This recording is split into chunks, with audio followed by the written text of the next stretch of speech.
డబ్బులతోనే గెలిచేటట్టు ఉంటే చంద్రశేఖరరావు 100 సీట్లు గెలిచేటోడు.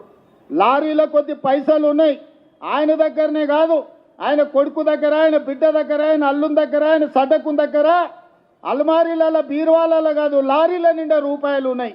మరి వాళ్ళు సీట్లు ఎందుకు గెలవలేదు? కామారెడ్డిలో చంద్రశేఖరరావుని బండకేసి కొట్టిరు ప్రజలు. కాబట్టి ఇవాళ సొమ్ములతో ఎన్నికల్లో గెలుస్తామనే విధానాన్ని మర్చిపోండి. నేను కొడితే గట్టి కొడతాను. నేమన్నా చెప్పిన అయ్యా ఏందయ్యా కొట్టనికి, అదేమన్నా ఫుల్లా ఆఫా గట్టి కొట్టనికి అని అడిగిన.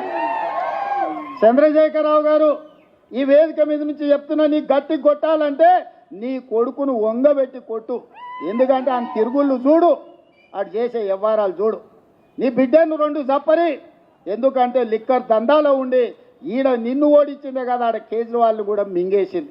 నీ అల్లుడు భూదందాలు సప్పరి, నీ అల్లుని పట్టుకొని 4 గట్టిగా కొట్టు. వాళ్ళను కొడుకుని కొట్టు, అల్లుని కొట్టు, బిడ్డను కొట్టు, సడ్డకుని కొడుకుని కొట్టు. గట్టి కాదు కట్టె తీసుకొని కొట్టు.